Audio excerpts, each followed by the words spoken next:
Magandang umaga po sa bawat isa sa atin. Dito po tayo sa ating Bible Knowledge of the Day.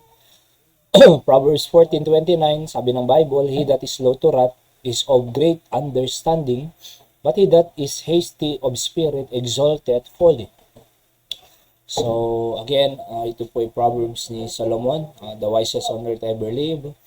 At ito po yung mga prinsipyo niya sa buhay, na talagang very practical at profitable sa ating pong buhay. Katulad na lang po nito. Sabi ng Bible, yung isang tao, he that is slow to wrath, yung slow na pagkagalit, ay is of great understanding. Meron siyang magandang great understanding, pangunawa. Meron siyang dakilang pangunawa. Yung mabagal na magagalitin, di ba? Sapagkat imbes na magalit siya, inuunawa niya yung situation. And sa totoo lang po ay napakaganda po ito eh. Minsan ang tayo pong mga tao mabilis magalit, di ba? And instead na unawain muna ang sitwasyon sa buhay, sa mga nangyayari, pero mas mabilis magalit tayo kaysa unawain. Pero kagaya nga ng sabi ni Hari Solomon dito, yung isang slow to wrath ay meron siyang great understanding. Pero sabi niya, but he that is hasty of spirit exalteth folly. Pero yung mabilis na magalit sa kanyang spirit ay nagtataas ng pagkamangmangan. Tinataas niya ang kamangmangan.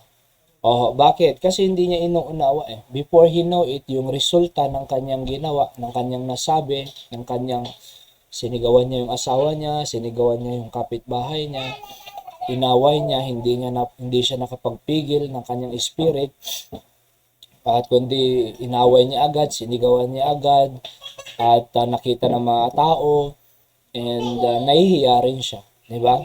So yun po, nag-exalt ng kamangmangan. Yung mabilis, hasty of spirit.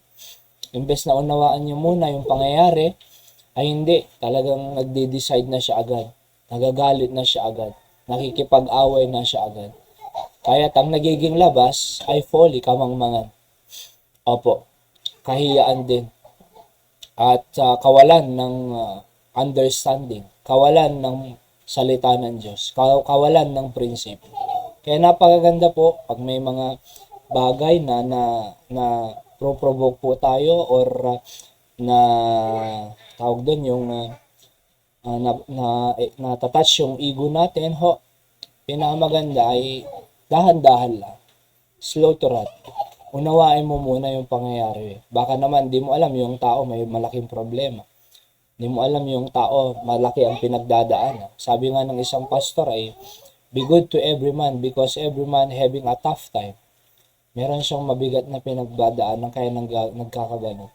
So, unawain mo na lang at ikaw pa ang may wisdom. Alright? So, yan po ang ating Bible knowledge of the day sa araw na ito. God bless you po.